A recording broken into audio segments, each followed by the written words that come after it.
โตใหญ่ๆจิโลนะนำหวยไรแห้งขนาดเลย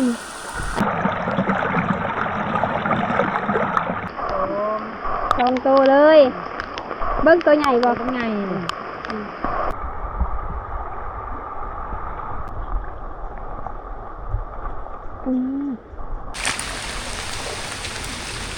ของขาดพี่น้องน่ะหากเห็นใช่ไงบ่พ่อเห็นอยู่บ่เห็นอยู่บ่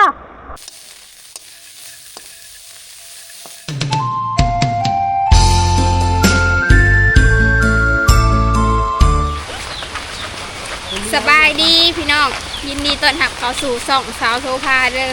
ฮอดเลยพี่น้องบัดนี้นะพ้นมาฮอดเลยเฮาก็สิได้ไปเก็บจิโร่เด้อบัดนี้นะไปลุ้นนำกันเลยว่าสิได้หรือบ่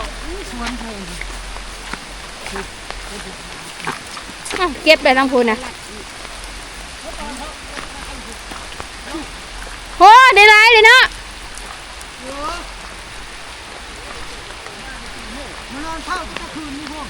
แต่เมื่อคืนนี่มานอนเผานะมานอนเผาแล้วมานอนขึ้นเบิ่งดูได้ทำได้แล้วหันมานอนเผาแต่เมื่อคืนนะมันเป็นตัวใหญ่เนาะปีกายฮะเป็นตัวน้อยเขามาเก็บนะแต่ว่าปีนี้มันถ่วมไวปีนี้ถ่วมซ่าปีนี้อยู่นี่นะคนร้ายแต่ว่าน้ำน้อยพี่น้องเขาสิเปลี่ยนบอลใหม่นะคุณสิไปบอลเก็บปีกายที่กับแม่กะอันทรายนำไปเก็บงาน7 กิโลจากสี่ได้คนก็หลายจากคนมาแต่ใช้แต่ยาแต่บ้านเดียวกันแหละเขาก็มาจากหลายบ่อดิมเก็บแต่เบื้องสาวสุภาเด็นำถ่วมขางบนนั้นนะนำใบถ่วมเพราะว่าอยู่คนละภาคทางมองทางไปนี่น้ำหลายเลยทางนี้จะกินเป็นไหนากระเจ้าแต่ว่าเดี๋ยวนี้กระเจ้าบริเหตุเลยนั่นดิแนมไปตะผูกาเห็นน้ำหวยเลยไผเด้นะ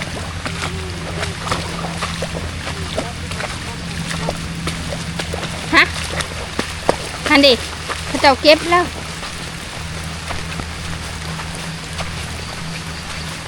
มีคนมาเก็บก่อนได้2 คนผู้หนึ่งนะที่เป็นแม่สาวโซฟาเด้อแต่ว่าผู้หนึ่งนี่บ่ฮู้ว่าแม่นผู้ใด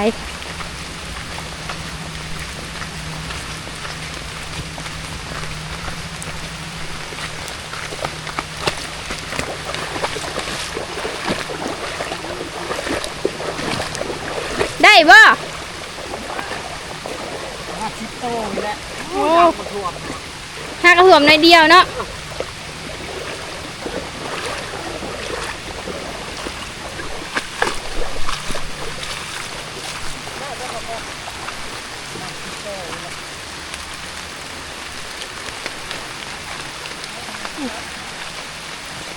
ได้นี่เมษาสุภามาก่อนเลยเบิ่งดูยังคือดูกระตุกอ่ะได้ทำได้เลยเดี๋ยวลายเติบเนาะได้เลยตัวใหญ่เนาะนี่สาวสุภาก็ได้เลยตัวหนึ่งนำหวยไรแห้งขนาดเลยอันนี้เอิญมาหวยละกล้วยเด้อพี่น้องทั้งเบื้องผูกกระถ่วมและเบื้องผูกกระไดกิโลนี่เพราะว่าเขาขามไปบ่ได้ดอกพี่น้องมาแล้วมาเด้อ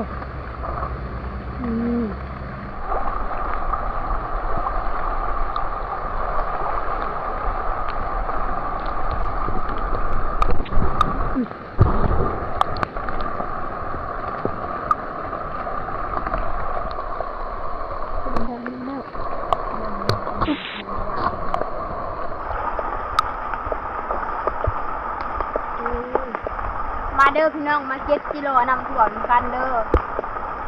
คือล้างขึ้นอยู่ทางพวกใหม่นี่เห็นอยู่บ่เนี่ย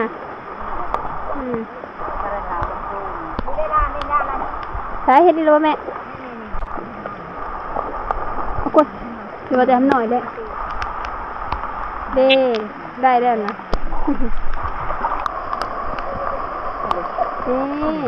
เนี่ยก็ได้เลยโอ้2 ช้อนเลยเนาะ2 ตัวเลยเบิ้งตัวใหญ่บ่ตัวใหญ่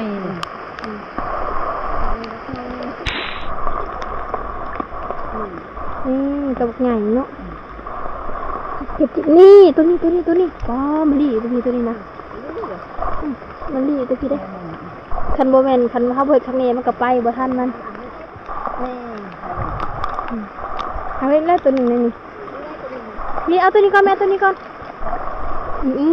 ตัวบักใหญ่พี่น้องไปเลยเด็กได้บ่เอาเลยนี่ใหญ่ว่ะนี่ใหญ่เติบฟ้าฝนแห้งตกแห้ง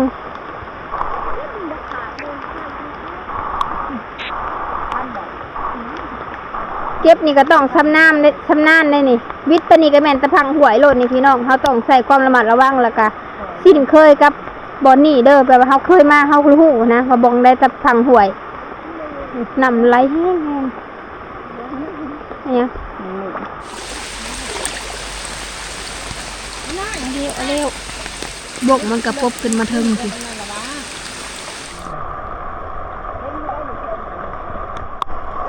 เฮ็ดอีกแล้ว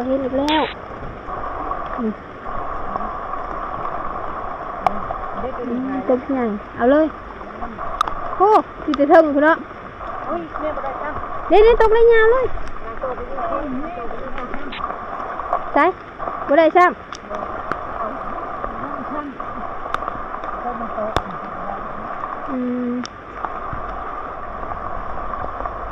หลอกไปหลอกมาก็พอเห็นอยู่เนาะต้องน้ำตัวหนึ่งเลยยายต้องโตล่ะใช่พี่นี่เลยใช่ไงบ่ไงเอาใส่กระตุกไว้ถึงมันออกเด้อ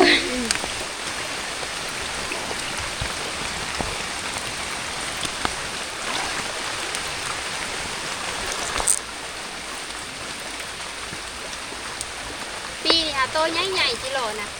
ปีกายยังน้อยอยู่แต่ว่าปีนี้ใหญ่เลยตัวนี้มันเป็นปีกมันเลยจิโลจักหมางยังเนาะแต่ว่าหูตะบะกินบ่ได้เด้อพี่ได้น้ำท่วมหดพี่แล้วเห็นอยู่บ่ยา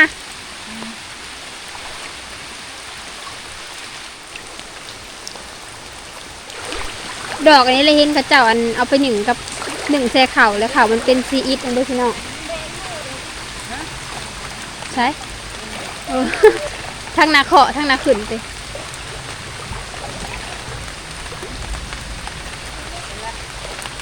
เอาเลยว่าอยู่เทิงกูแล้วมันเป็นปีกละปีนี่ค่ะตัวนี้ผู้อ่องล่องอยู่นี่คนนี้นะยังบดสุดเนาะดอกอันนี้ซาสุภาเห็นนะนี่เด็กเห็นเขาเจาะไปหนึ่งใส่เข่าแล้วก็เป็นสีม่วงเขาเจาะว่าแซ่บตัวนี้นะดอกนางดินเห็ดอีกแล้ว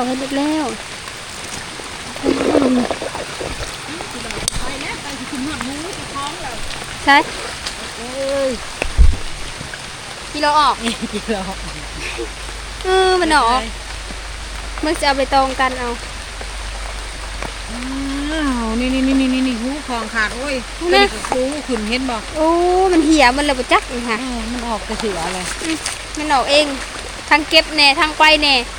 โอ้ยของขาดพี่น้อง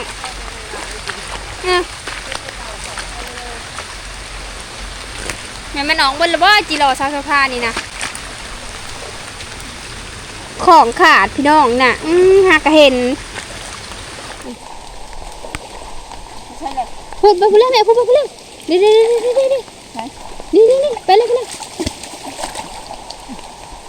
ทันบอก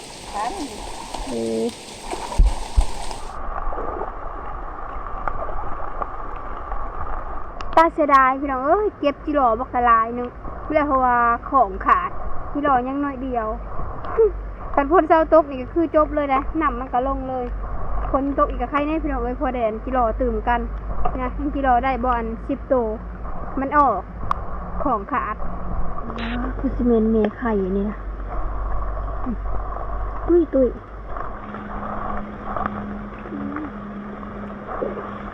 2 กิโลตัวใหญ่ๆตะกะแตนก็เอากิโลก็เอาได้มานี่ ได้บ่นี่พื้นใบตอง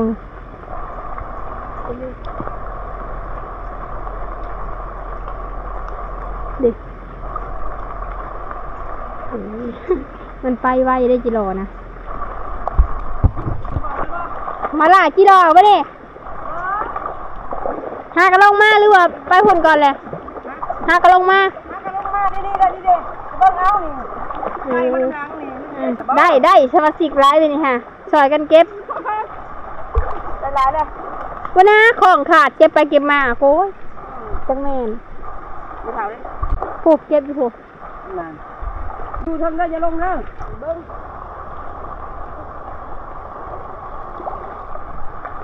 แน่เห็นมาแล้วก็เห็นเลยเนาะคนตาดีมานี่โอ้ย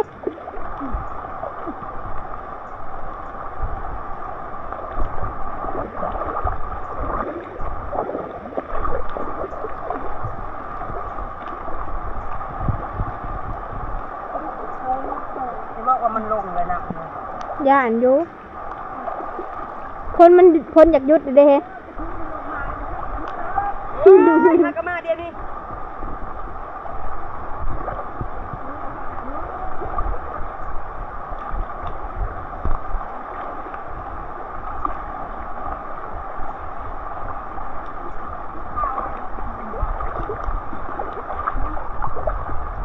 เราบริญาณน้ำได้เราได้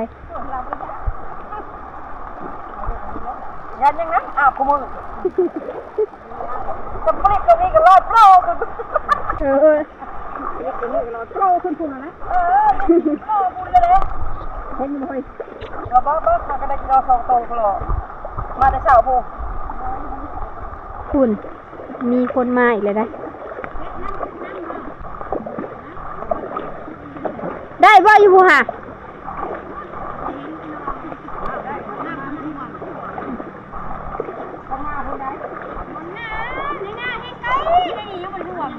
โอ้มีคนมาเก็บกิโลทั้งหมดเลยโอ้ย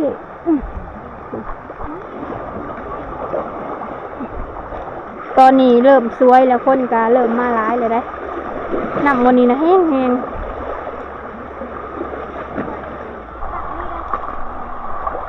เห็นอยู่บ่ทางนะฮะพ่อเห็นอยู่บ่เด็ก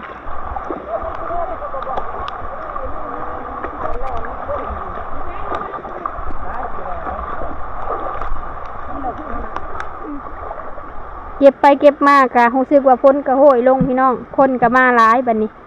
น้ำกระท่วมบ่หลายสิได้พอกินอยู่บ่จิโร่เฮามื้อนี้นะจิโร่บ่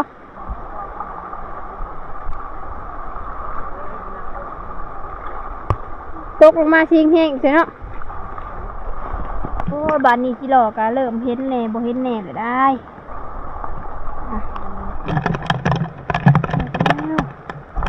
ได้บ่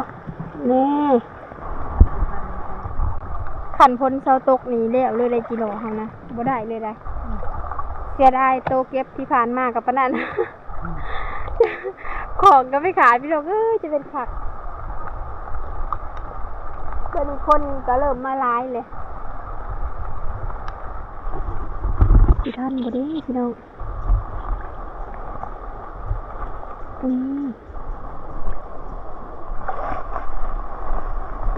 ตัวนั้นนี่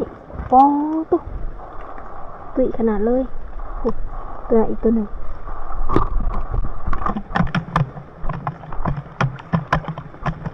มาเอากันมาลุ้นกันพี่น้องโอ้ยนี่ตกเลยพี่น้องจะเป็นไงล่ะเอาโกด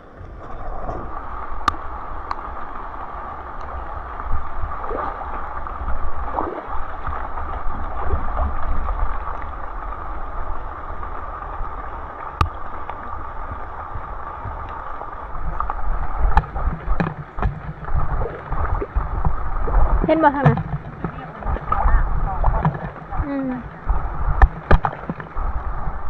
เฮ็ดอันนี้เป็นเฮ็ดเบื่อเด้อพี่น้องเด้อกินบ่ได้นะพอทำพอดีเฮาบ่ได้เห็นได้กิโลเด้อพวกนี้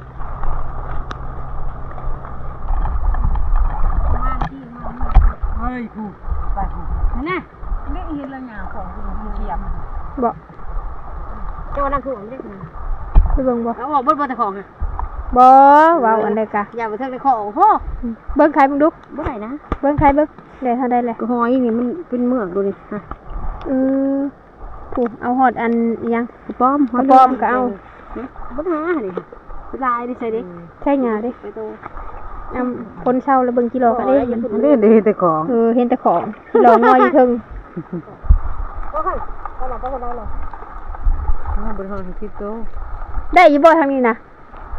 2โต โอ้บ่ต้องยากเบิ่งเนาะ2โตจบนัเออบตัวก็ได้แล้วโอ้มันบินโอ้ก้านก็ก้านเนาะ เนาะหากิโลบ่ได้บัดนี้หาตักแตนอีก บ่เขาก้านคนนี้เนี่ยนั่นแหละ ครับ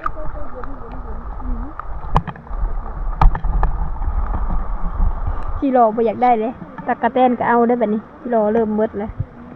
ถ้าบิดได้เห็นก็บ่เอาตักแตนนี่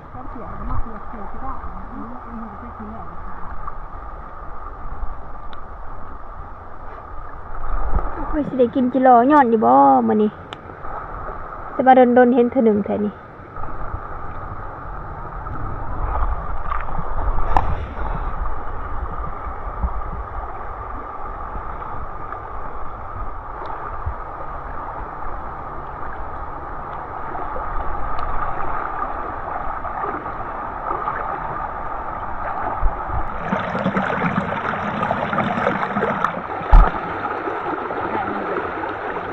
โอ้บ่ได้ไปใหม่เลย 3โตได้ยายตัวน่ะ2โตได้ เด็ก2โตเลยอยู่นำกันเนาะ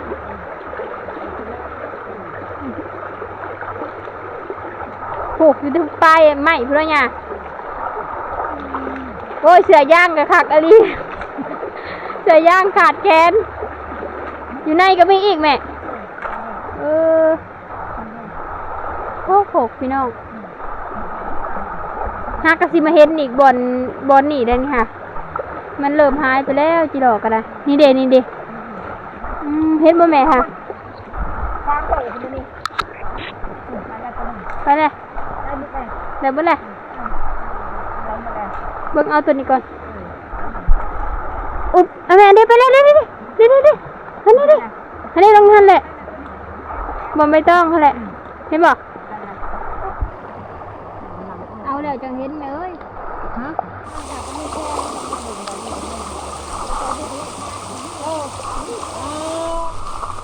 โอ้มันกำลังออกมาเด้ดองเร็วอันนี้นี่ตัวบางใหญ่บ่แม่ระหว่างเก็บเอากับคุดนี่ตัวได้สบายกว่ากันนะเก็บสบายกว่าเนาะเบิ่งได้ทำได้เลยยังง่อยเฮาก็ได้ซ้ำนี่เลยพี่น้องแม่เพิ่นว่าสบายกว่าคุดนะเฮาเมื่อยเนาะคันเจอบนได้เลิกดิแห้งเมื่อยแต่ว่าเฮาเก็บนี่เฮาซอกเอาแล้วก็เก็บเอาเลยพี่น้องมันก็ง่ายกว่ารู้สึกว่ามันแต่เมไข่ได้ใช่เดี๋ยวเนาะตัวใหญ่นี่อีกตัวหนึ่ง2ตัวเลยมองนี้น้ำไหลแห้งน้ำมันกับเป็นไก่แต่พังหวยเนี่ยดิอันนั้นก็เป็นน้ำหวยเลยคุณน่ะไหลบ้าแห้ง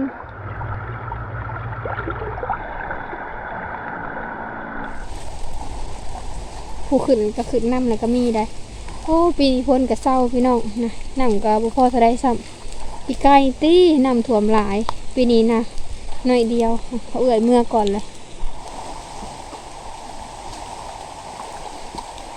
ได้บุขึ้นขาน้ำก็โยบเลยกำลังสีได้กิโลน้ำพัดลงก่อนบุเมื่อบ่บูยังน้ำก็แห้งเลย ที่ว่านอนเผาน้ำขึ้น7 กิโล7 กิโลกำลังสีได้เพราะว่าน้ำลงน้ำมันลงเลยได้ที่นี่ก็เนี่ยนี่ทุกคนทาหมุนใช้กิโลเจ้าค่ะ ตาลด เสียกง โทรคือมาหาร้ายนะ มีตัวใหญ่เนาะ นี่มันก็นึกอยู่ อีพี่น้องเบิ่งผลงานเนาะนี่นี่ของแม่นี่ของสาวสุภาเนาะโสโฮมกันแล้วก็ของอ้ายน้ำนี่คือได้อยู่ประมาณนี้เพราะว่าน้ำมันลงก่อนเด้พี่น้องน้ำก็ลงแล้วก็พ้นก็เศร้านะคำนวณว่าน้ำมันขึ้นอีกนี่สิได้ร้ายเด้อจิโร่นะแต่ว่าอันนี้ได้เท่านี้ก็ที่ว่าพอได้กินอยู่เด้อพี่น้องขับเศร้านี่ดิ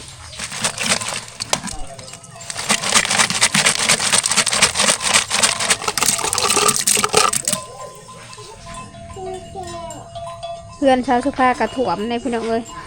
เวลาฝนตกแล้วก็เปียกมืดเท่านี้นะบ่มีฮอดบอลสินังกินข้าวมีข้าวมากก็ได้อุ้มร้านอีกใส่กิโลนี่สิแล้วบ่นี่อย่างน้อยหนึ่งย้อนก็ใส่เป็นบ่ย้อนเป็นเอาขักได้เวลาผัดขี่มันยังกระโตมันบ่มีจะบ่แห้งแหละ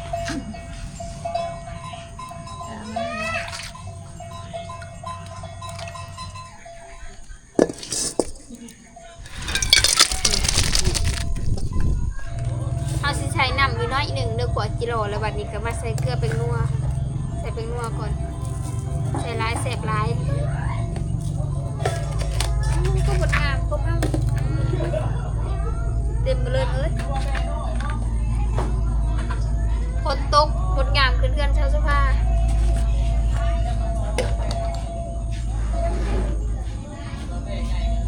ใส่เกลือแบบนี้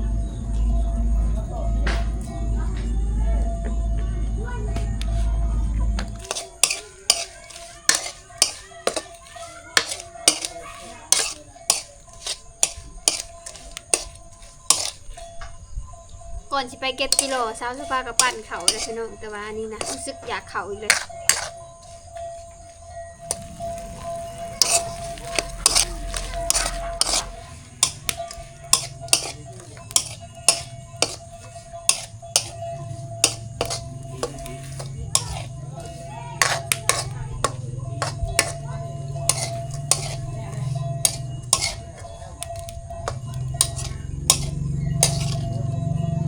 เก็บกิโลกับเสียดายพี่น้องเสียดายน้ำลงก่อน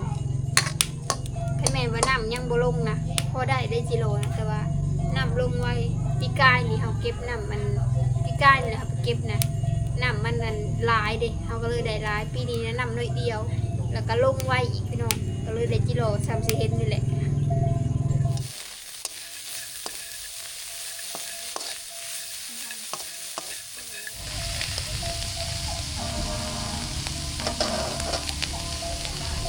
ซิมก่อนพี่น้องคือซิมมันค่ะครับนัว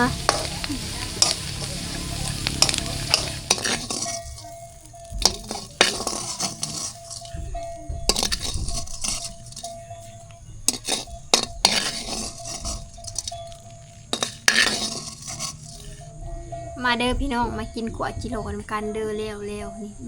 เป็นตาแซ่บบ่อันนี้เขาบริใส่ใบขี้หูดแล้วก็หัวสิคายเลยมาซีมันก่อนกินอีกตัวหนึ่งมันเขาเลย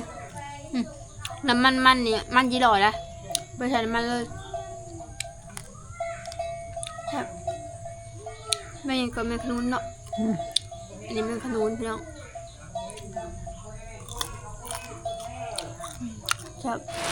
คนตกมาอีกแล้วพี่น้องขารอลุ่นไปนำกันเด้อว่าเขาสิได้ไปเก็บกิโลหอบช้องหรือบ่